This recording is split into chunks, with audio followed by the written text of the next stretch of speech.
মৰমৰ ছাত্ৰ-ছাত্ৰীসকল, class tutor YouTube চেনেলত তোমালোক সকলোকে স্বাগতম জনাইছো। সমাজ বিজ্ঞান বিষয়টোৰ পাঠ নম্বৰ 16 ক্লাছ 6ৰ সমাজ বিজ্ঞান। ইয়াৰ পাঠ নম্বৰ 16 চাবা। প্ৰাকৃতিক ভূগোলৰ এডিসমূহ আবাক ইয়াৰ প্ৰশ্নোত্তৰসমূহ আলোচনা কৰিবলৈ লৈছো। ভিডিঅ'টো ভাল লাগিলে লাইক কৰিবা, চেনেলটো ছাবস্ক্ৰাইব কৰিবলৈ পাহৰি নাযাবা। এতিয়া প্ৰশ্নোত্তৰলৈ যাওঁ। 1 নম্বৰ প্ৰশ্ন আছে, এটা বাক্যত উত্তৰ লিখা। ক নম্বৰত কৈছে ভূগোল মানে কি? এটি তোমালোকে সকলোকে জানা। গোলাকাৰ পৃথিৱীখনৰ উপৰিভাগৰ বিভিন্ন উপাদান অৱস্থান আৰু সম্পৰ্ক অধ্যয়ন হৈছে ভূগোল। মানে মুঠতে গোলাকাৰ যিখন পৃথিৱী আছে, এই পৃথিৱীৰ বিষয়ে অধ্যয়ন কৰা বিষয়টো হ'ল ভূগোল। ক নম্বৰ ভূগোলৰ প্ৰধান ভাগ দুটা কি কি? উত্তৰটো হৈছে ভূগোলৰ প্ৰধান ভাগ দুটা হৈছে, এটা হৈছে প্ৰাকৃতিক ভূগোল আৰু এটা হৈছে মানৱ ভূগোল। ক নম্বৰ ভূ-প্ৰাকৃতিক ভূগোল কি কি অধ্যয়ন কৰে? এইটো উত্তৰটো হৈছে প্ৰাকৃতিক ভূগোলত পৰ্বত পাহাৰ, মালভূমি, সমভূমি, নদ-নদী, হ্ৰদ, বিল আদিৰ কেনেদৰে সৃষ্টি হৈছে সেই বিষয়ে বিশদভাৱে অধ্যয়ন কৰা হয়। একদম সহজ, তাৰমানে প্ৰাকৃতিক মানে পৰ্বত পাহাৰ, মালভূমি, সমভূমি, নদ-নদী, সাগৰ, হ্ৰদ, বিল আদি কেনেদৰে সৃষ্টি হ'ল এইটো ভূ-প্ৰাকৃতিক মানে ভূগোলক অধ্যয়ন কৰা হয়। ঘ নম্বৰ হৈছে পেনজিয়া আৰু পেন্থালাছা কি? উত্তৰটো হৈছে বহু হাজাৰ বছৰ পূৰ্বে পৃথিৱীৰ উপৰিভাগৰ মহাদেশসমূহ একেলগে থোপ হৈ আছিল।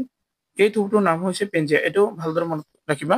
মানে হাজাৰ হাজাৰ বছৰ আগত পৃথিৱীৰ উপৰিভাগত যিকেইটা মহাদেশ, মানে 7টা মহাদেশ আছে, এই মহাদেশ কেইটা একলগ হৈ আছিল, থোপ লাগি আছিল, আৰু এই থোপটো কি কৈছিল? পেনজিয়া। আৰু ইয়াৰ চাৰিওফালে থকা মহাসাগৰখনৰ নাম আছিল পেন্থালাছা। আৰু যিবোৰ মহাসাগৰ মানে 5টা মহাসাগৰ আছে, এই 5টা মহাসাগৰৰ থোপটো কি বুলি কৈছিল? পেন্থালাছা। পেনজিয়া হৈছে মানে মহাদেশসমূহৰ থোপ, আৰু পেন্থালাছা হৈছে মহাসাগৰসমূহৰ থোপ। 9 নম্বৰ জলবায়ু ভূগোল মানে কি? উত্তৰ হৈছে প্ৰাকৃতিক ভূগোলৰ যিটো শাখাই বিভিন্ন অঞ্চলৰ জলবায়ু সম্পৰ্কে আলোচনা কৰে তাকে জলবায়ু ভূগোল বুলি কোৱা হয়। এবাৰ 2 নম্বৰ প্ৰশ্ন হৈছে খালি ঠাই পূৰণ কৰা। ক নম্বৰটো হৈছে মেঘালয় দেশ পৃথিৱীৰ সৰ্বাধিক বৰষুণ হয়, এইটো হৈছে মৌচিনৰাম। কিছুমানে হয়তো চেৰাপুঞ্জী লিখিব পাৰা, চেৰাপুঞ্জী লিখিলেও ভুল নহয়। মৌচিনৰাম আৰু চেৰাপুঞ্জী দুইটা এটা লিখিলে হ'ব। খ নম্বৰ ভাৰতৰ পশ্চিমত থকা মৰুভূমিখনৰ নাম হৈছে কি? থৰ মৰুভূমি। গ নম্বৰত আছে 33 সাগৰৰ উত্তৰত থকা স্থলভাগৰ নাম হ'ল আংগাৰা লেণ্ড। খ নম্বৰ পৃথিৱীয়ে দেশ কোণ কৰি হালি সূৰ্য চাৰিওফালে ঘূৰে, এইটো হৈছে 65.5 ডিগ্ৰী, তাৰমানে 65.5 ডিগ্ৰী কোণ কৰি সূৰ্য চাৰিওফালে ঘূৰে। 9 নম্বৰ হৈছে বিষুৱ অঞ্চলৰ গছ-গছনিবোৰ দেশ, এইটো হ'ব চিৰসেউজীয়া। 3 নম্বৰ হিমালয় পৰ্বতৰ সৃষ্টি কেনেদৰে হৈছিল লিখিব কৈছে। উত্তৰ ভূ পণ্ডিতসকলে অনুমান কৰে যে বহু হাজাৰ বছৰ পূৰ্বে পৃথিৱীৰ সকলো মহাদেশ থোপ হৈ আছিল আৰু ইয়াৰ চাৰিওফালে মহাসাগৰ কেইখন আছিল। এইটো ভালদৰে মনত কৰিবা, মানে বিজ্ঞানীসকলে এইটো কথা অনুমান কৰিছিল যে হাজাৰ হাজাৰ বছৰত যিকেইখন মানে মহাদেশ আছে, এই মহাদেশ কেইখন আছিল থোপ হৈ আছিল, আৰু ইয়াৰ চাৰিওফালে মহাসাগৰ কেইখনো লগ লাগি আছিল। এই স্থলভাগৰ নাম হৈছে পেনজিয়া, আৰু সাগৰ মহাসাগৰৰ যিটো আছিল জলভাগৰ নাম হৈছে পেন্থালাছা। পেনজিয়াৰ মাজেৰে 33 নামেৰে এখন সাগৰ আছিল। গেট আৰু নানা তৰহৰ বস্তু জমা হৈ হৈ এটা সময়ত 33 সাগৰৰ তলিখন তললৈ দ খাই দুয়োটা কাষ চাপি আহি চেপা খাই পৰ্বতৰ সৃষ্টি হৈছিল। ফলত 33 সাগৰৰ সৃষ্টি হোৱা পৰ্বত টুকুৰ হৈ ভাগে ভাগে গুচি গ'ল, আৰু ইয়ে আমাৰ ভাৰতত হিমালয়ৰ নাম ললে।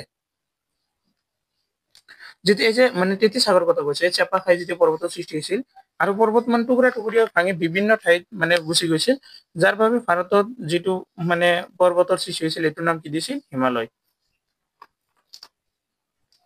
4 নম্বৰ প্ৰশ্ন তোমালোকৰ দিয়া আছে, বিষুৱ অঞ্চলৰ বৰ্ণনা দিবলৈ কৈছে। উত্তৰটো বিষুৱ ৰেখাৰ আশে পাশে থকা অঞ্চলবোৰত সূৰ্যৰ তাপ আৰু পোহৰ লম্বভাৱে পৰে, আৰু পানীভাগ বেছিকৈ থকাৰ বাবে গৰম হয় যদিও বৰ্ষণ সদায় হয়। মানে বিষুৱ অঞ্চলত সূৰ্যৰ পোহৰ লম্বভাৱে পৰে। বিষুৱ অঞ্চলত পানীৰো পৰিমাণ বেছি, আৰু পানীভাগ গৰম হয় যদিও বৰ্ষণো হয়। বৰ্ষণ সঘনাই পৰে বাবে গছ-গছনি বেছিকৈ গজে, ইমান বেছিকৈ গজে যে প্ৰত্যেকডাল গছে সূৰ্যৰ অকণমান পোহৰ পাবৰ বাবে ওপৰলৈ বাঢ়ি আহে। আনহাতে সঘনাই বৰষুণ পৰে কাৰণে সেই অঞ্চলৰ মাটিভাগৰ ওপৰত পানীৰে ভৰি থাকে। গতিকে এনেধৰণৰ পৰিৱেশৰ বাবে তাত থকা গছ-গছনিবোৰ যেনেকৈ চিৰসেউজীয়া হৈ থাকে, ঠিক তেনেকৈ জীৱবোৰো পৰিৱেশৰ লগত খাপ খোৱাকৈ সৃষ্টি হৈছে। মাটিভাগ পানীৰে চপচপীয়া হৈ থাকে কাৰণে এনে অঞ্চলত ঘাঁহজাতীয় উদ্ভিদ নাই। ঘাঁহ নাই কাৰণে ঘাঁহ খাই জীয়াই থাকিব পৰা জাতীয় প্ৰাণী নাই। পশুজাতীয় প্ৰাণীও নাই কাৰণ ইহঁতক খাই জীয়াই থকা বাঘ সিংহৰ দৰে প্ৰাণীও নাই। পৰিৱেশৰ কাৰণে এই অঞ্চলত গছে গছে বগাই ফুৰিব পৰা নানা প্ৰজাতিৰ বান্দৰ, পক্ষী আদি বাস কৰে। তোমালোকৰ আজিৰ ভিডিঅ' এইখিনিয়ে আৰু ভিডিঅ'টো সম্পূৰ্ণ কৰি চোৱাৰ বাবে ধন্যবাদ জ্ঞাপন কৰিছো সকলোকে।